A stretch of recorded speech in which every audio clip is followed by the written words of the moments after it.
The Bucs do nothing at the trade deadline, and that may come back to haunt them in the long run. That and more on today's episode of Locked On Bucs. Your daily Tampa Bay Buccaneers podcast, part of the Locked On Podcast Network. Your team every day.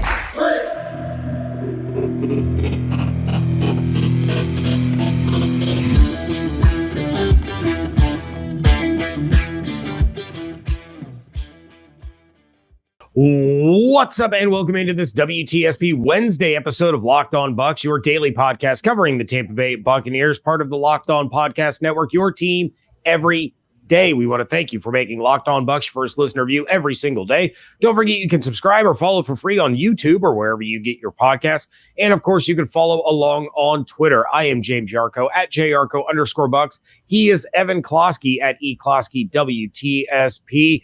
We are your hosts for this Wednesday show of Locked On Bucs. And of course, I am the deputy editor of SB Nation's BucsNation.com. You can check out Evan on 10 Tampa Bay and at 10TampaBay.com. And we are here with you every Monday through Friday, along with our everydayers. And as always, we want to share our appreciation for your continued support of the show. This episode is brought to you by Game Time. Download the Game Time app, create an account, use code LOCKEDONNFL for $20 off your first purchase. Last minute tickets, lowest prices, guaranteed. How is this offense going to get back on track in Houston this weekend? And Evan's always reliable crystal ball a little bit later in the show. But first, the NFL trade deadline has come and gone, Evan. And I laid out a trade on Monday's episode that I thought would be perfect for the Buccaneers and the player that was involved.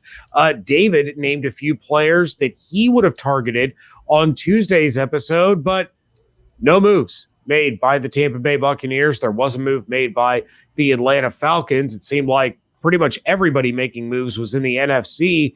But what's a move that you would have liked to have seen the Bucs pursue before the deadline, given that they're still in the thick of the division race, whether that's bringing somebody in or sending somebody out? I don't know if there was a move that I was a big fan of, to be honest. Some years you're not built to be a part of the trade deadline.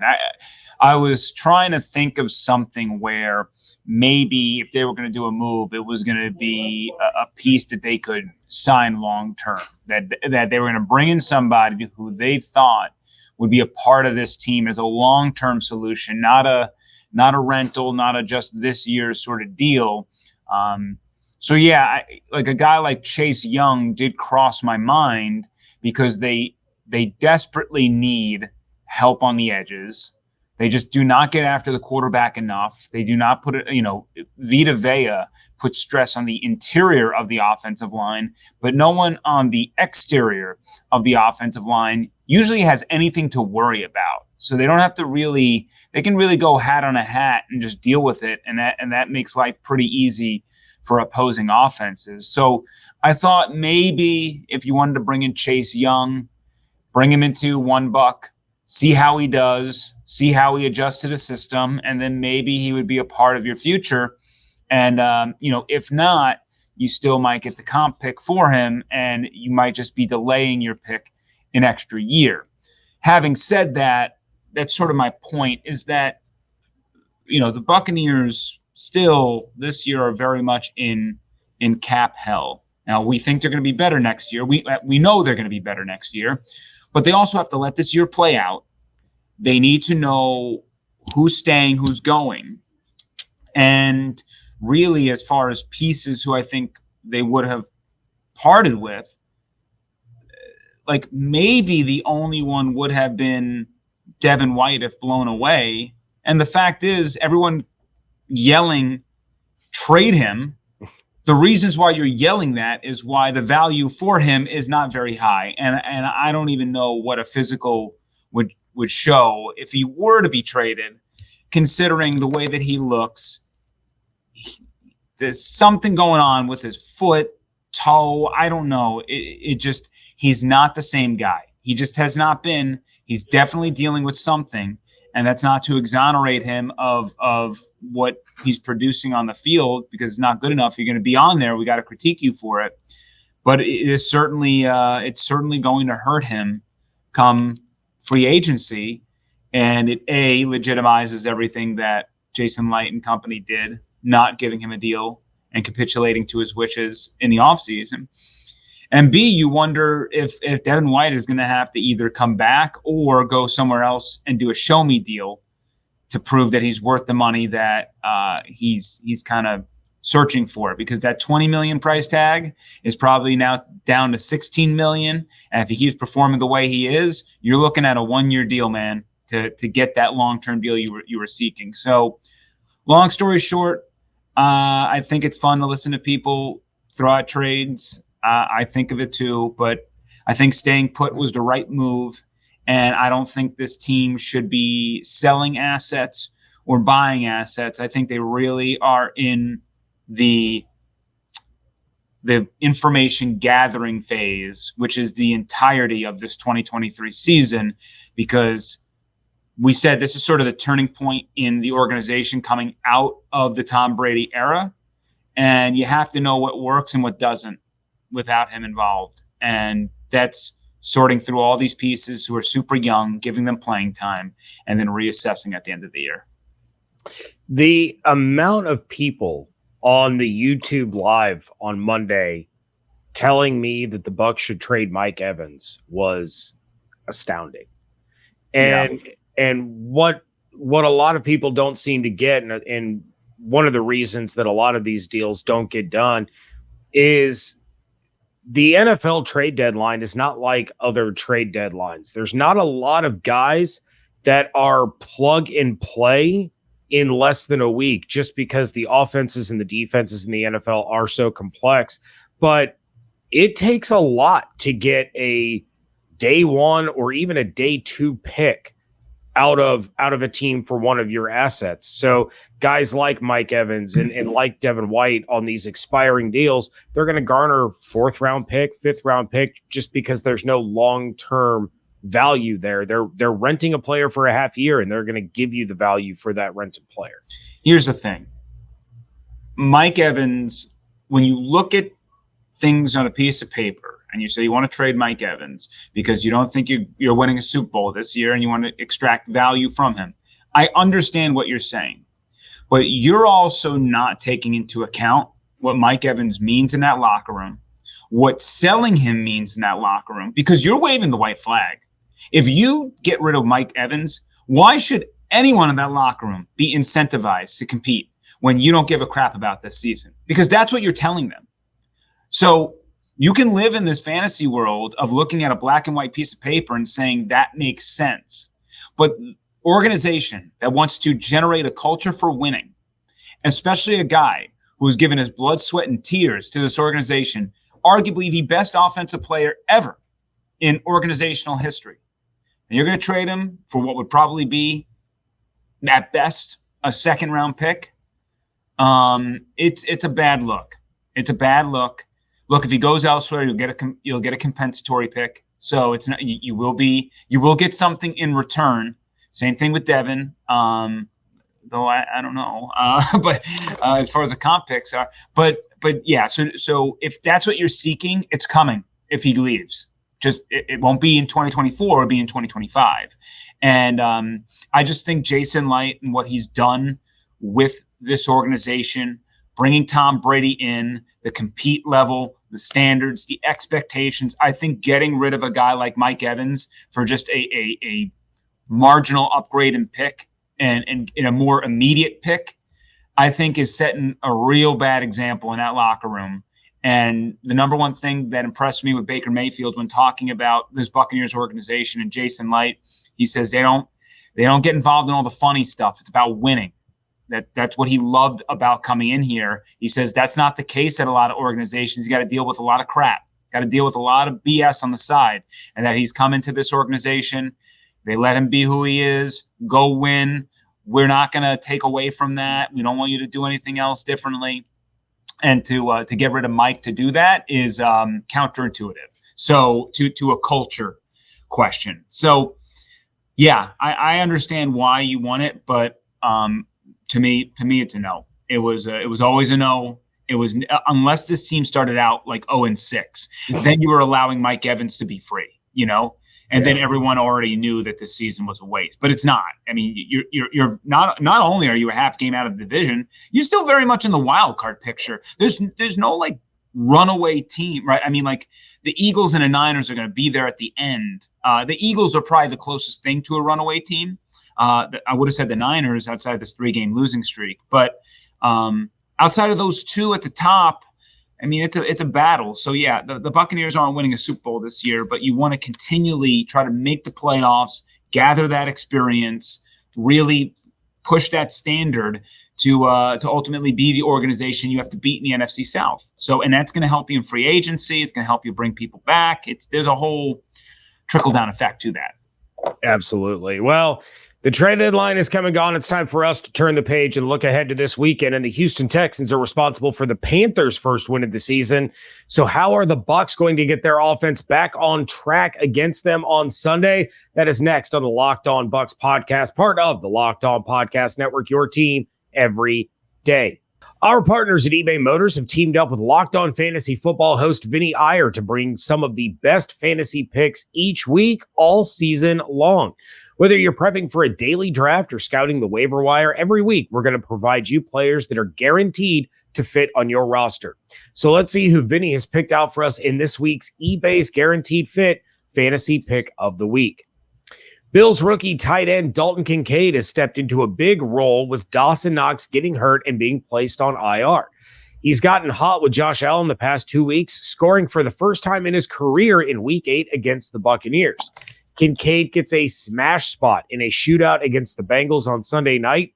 Cincinnati has been better in coverage outside and versus wideouts than versus tight ends, as we saw with George Kittle and the San Francisco 49ers last week. Kincaid will once again come through for managers looking for a midseason pick-me-up at the position. Vinny Iyer from Locked On Fantasy Football is going to help you win your fantasy championship, and eBay Motors knows a championship team is about each player being a perfect fit. Same with your vehicle. With over 122 million parts for your number one ride or die, you can make sure your ride stays running smoothly. Brake kits, LED headlights, roof rack, bumpers, whatever your baby needs, eBay Motors has it. And with eBay Guaranteed Fit, it's guaranteed to fit your ride the first time, every time, or your money back. Plus, at these prices, you're burning rubber, not cash. I got myself a full set of rotors and brakes for my car and saved a lot of stress with the Guaranteed Fit on eBay Motors and saved a lot of money compared to other places that I could have gone to. So keep your ride or die alive at ebaymotors.com. eBay Guaranteed Fit, only available to U.S. customers. Eligible items only. Exclusions apply.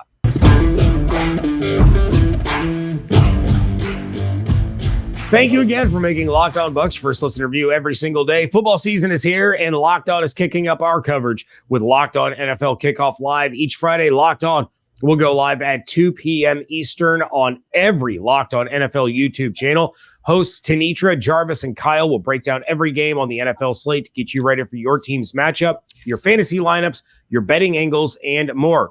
Plus, get the in-depth local analysis from our stable of NFL hosts across the country who know these teams better than anyone else. Find Locked On NFL Kickoff Live every Friday at 2 p.m. Eastern Time on any Locked On NFL YouTube channel. That means, yes, you can find it here on Locked On Bucs, or if you prefer David's other show, you can find it on Locked On Commanders. Just check it out. Recommend it. The Buccaneers are coming off of a heartbreaking loss where the majority of the game it felt like they were completely and totally out of it, only to have the fans get their hopes up and then their hearts ripped out on a failed Hail Mary that I will contend for the rest of the season, probably into next season, and probably for the rest of time, that they deserved an untimed down from the 1 yard line. But we're moving past that. Something the Houston Texans are going to have to move past is the fact that they gave the Carolina Panthers their first win this season. And although it was a low-scoring game, that's because Carolina's offense stinks. What is it about this Texans team that gives you confidence, Evan Klosky, that the Bucs offense will start to get it right this week? Nothing gives me confidence. How dare you? Yeah, I mean, I can be optimistic, not confident. Certainly not confident. Okay, let me say this. Rachaad White has a total of 208 yards the last 2 weeks. He's carried the ball 22 times. He's caught 13 receptions. I think the fact that Dave Canales has now ran the ball without running the ball is a good adjustment by him. I think it's a way to really manipulate this, let's be nice, bad rushing offense, which, by the way, is not dead last in yards per carry anymore, because they actually, I think they were like 4.2 or 4.6 against the Bills. They only rushed it about 12 times or something, but they rushed it for a low amount because the game script took them out of it. But they had some chunk runs. And looking at the film, I thought there were a couple of more runs that could have been held out there. If you go watch Chase Edmonds and his run deep in his own zone, does sort of this like front side cut.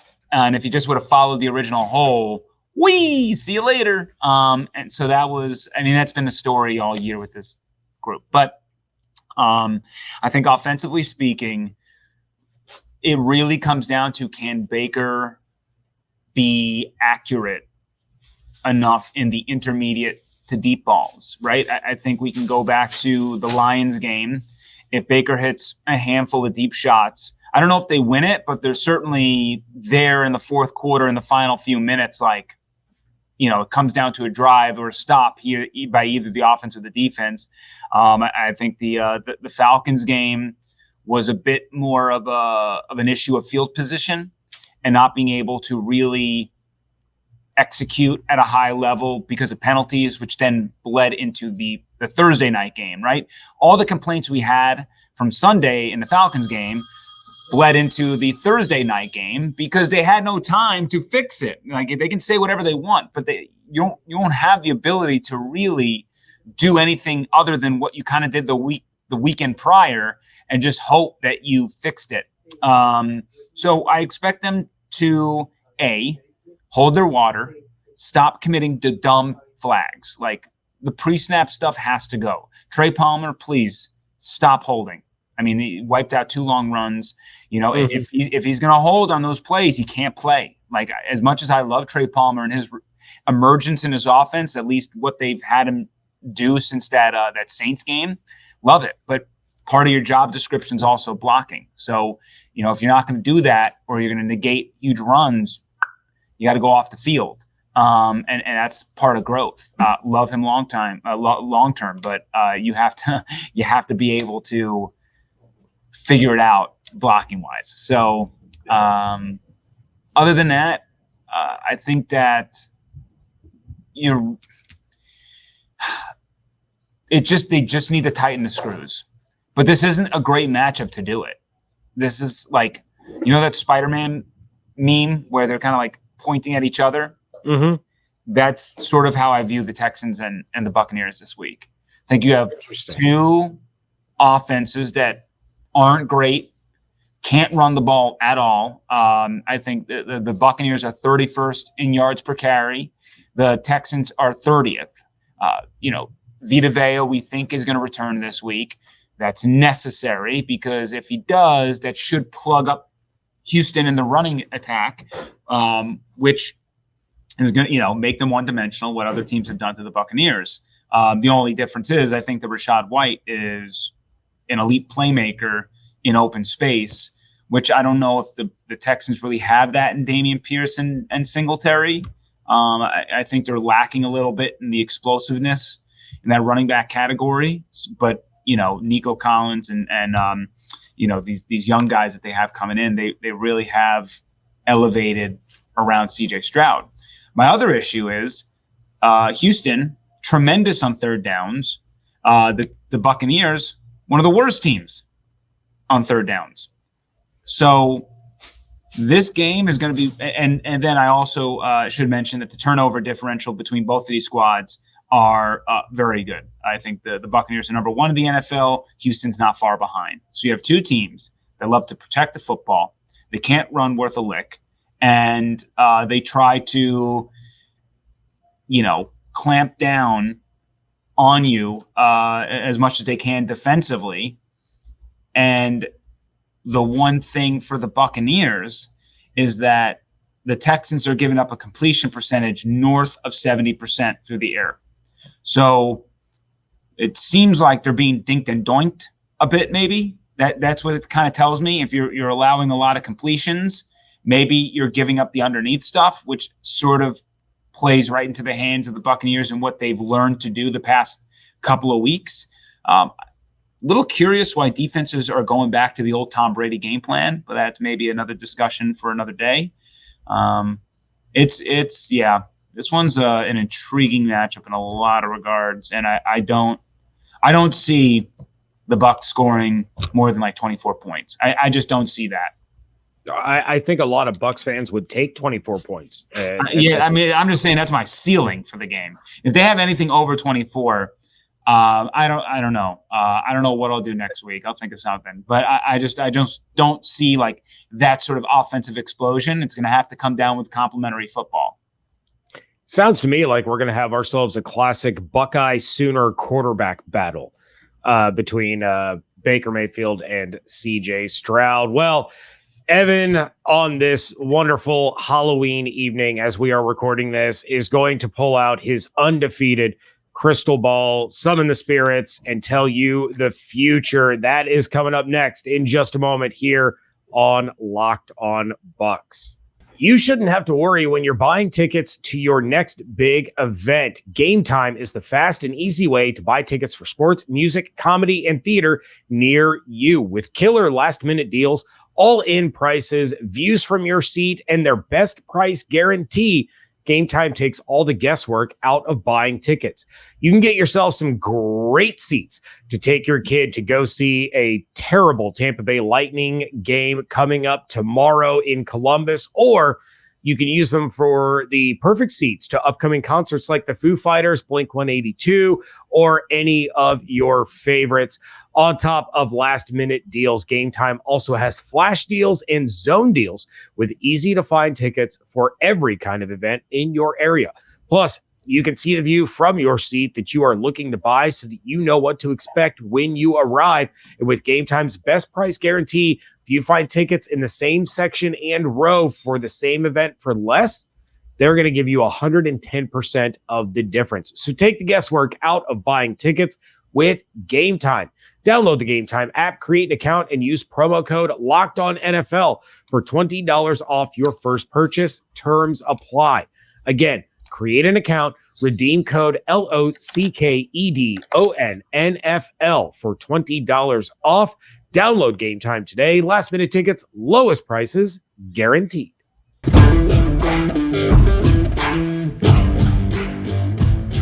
Wrapping things up here on a WTSP Wednesday edition of the Locked On Bucs podcast. James Yarcho, Evan Klosky, and it's time to pull out that crystal ball of yours, Mr. Klosky. We're talking bold predictions. We're talking player of the game predictions. Don't forget, Antoine Winfield Jr.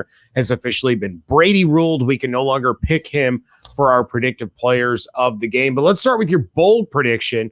What is going to happen that is creepy and it's kooky and it's mysterious and spooky down in Houston this weekend? It hasn't happened often enough, so I think I can go and say this is bold. 5 3-and-outs in the contest. I'm assuming you mean forced by the Bucs defense. Yes, sorry. Yes. Okay. Buccaneers defense forcing the Texans offense 5 3-and-outs. I just think it's been such an emphasis this week of I think in this mini bye, if you're not doing any sort of self-reflection, then I don't know what you're doing, because whatever this third down defense is, it's trash. And I know that talking with the team on Monday and asking Bowles about it on Monday, they said it's already been an emphasis, and that was on the bonus day. So they're tinkering. They're going to figure it out.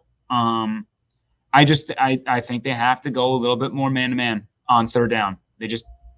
To me, it looks great on tape. It does leave them susceptible to scrambles from quarterbacks, but I think it's feasible. And not to mention, I'm not too scared about what the Texans have if they go like 5 wide or something. So 5 3-and-outs by the Buccaneers defense.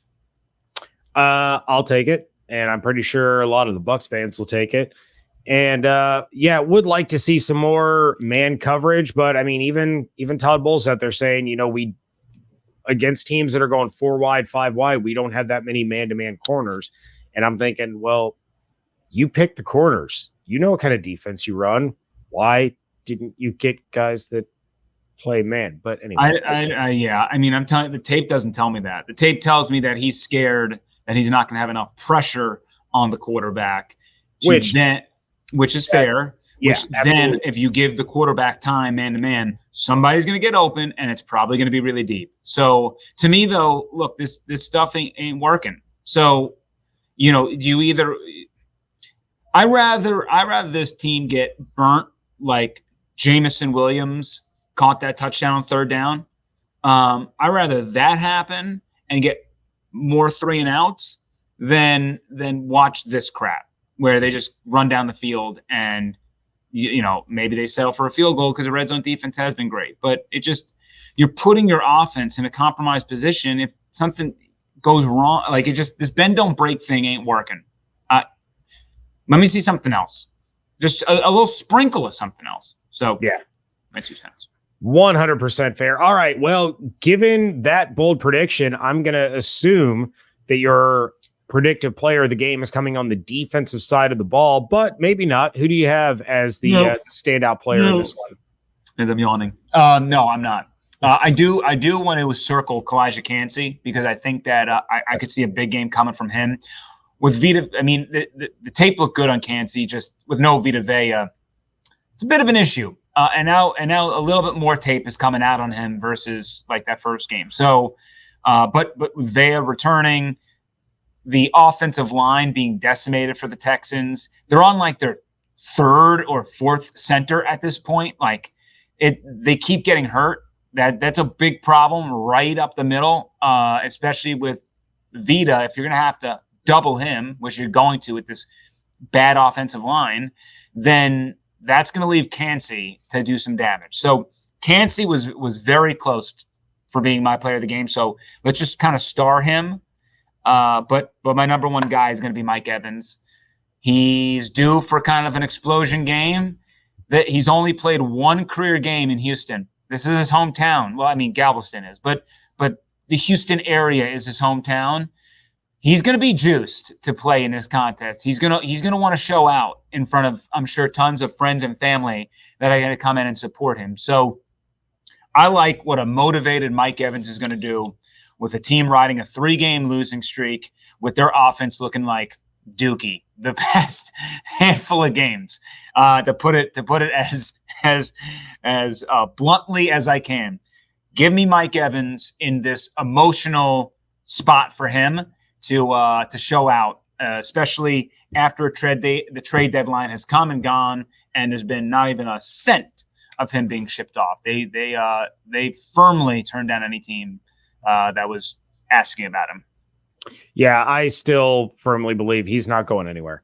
And also, Mike Evans, player of the game kind of day, is going to make Rich Gannon happy. I talked about that on Monday's episode with him calling out Dave Canales for the lack of usage for Mike Evans. So hopefully he has more than 3 targets in the first 3 quarters of the game. So you have the Bucs defense getting 5 3 and outs. You have Mike Evans making DeAndre Hopkins' performance last weekend look pedestrian. So, I mean, what do we got? 37-10? What's the final score prediction here, Evan? Oh, it's going to be a grinder. It's going to be ugly. This one's not going to be a fun game to watch. All of them are going to be ugly.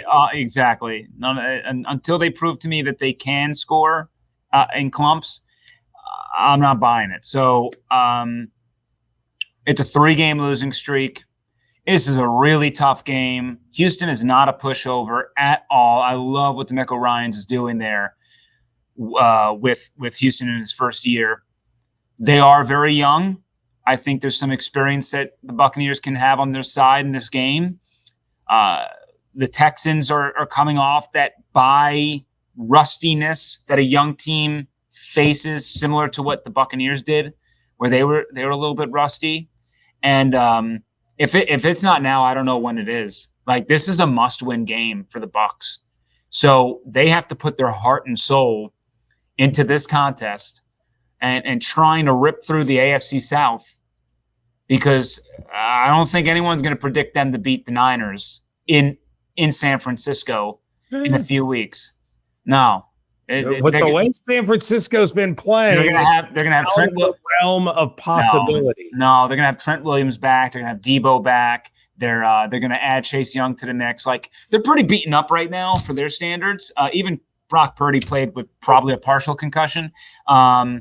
So look, it can be more competitive than we might think. But I'm telling you right now, I'm not gonna be picking the Buccaneers in Santa Clara. I'm saying you're probably right, but I also wouldn't have seen them losing 3 in a row as it's been now. So we'll revisit, obviously, when that game comes up. Yeah, I think the injuries matter. But yes, I'm going Buccaneers 20-17 in a spot where I think their season's in the balance on Sunday. That's how serious I think it is. I mean, you're going to go on a 4-game losing streak, losing to the Texans, a team that's very similar to you. And then you're just going to have to go on like a huge – I think it would be a demoralizing defeat in Houston, because you can explain away losing to Detroit. Mm-hmm. I think you could be ticked off about the Atlanta game, but I think we know that divisional games are just different. You can explain that way, and you can explain away losing in Buffalo. Nobody had them winning that contest, and they fought to the end. I don't know how you can explain away losing in Houston. Yeah. At 4-game losing streak. So my picks might get really ugly if they don't let me get the dub this week. But would be their first 4-game losing streak since 2019, the 30-for-30 season. Yeah. So it's put up or shut up time. So yeah. I'll say the guys put up. It's going to not be fun. 20-17 ain't a fun game to watch, but reminds me of maybe a little bit like that Vikings game with less turnover luck and more just like punts.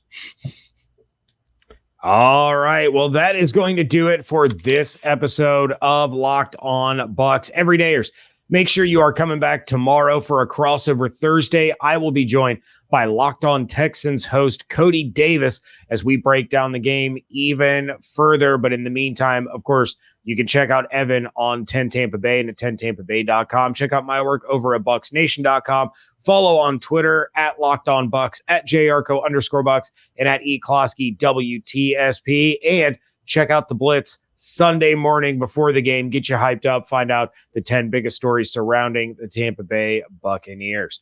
Hope you all have an absolutely outstanding day. Stay safe, stay healthy, fire the cannons. Want to thank you so much for joining us right here on Locked On Bucs, part of the Locked On Podcast Network, your team every day.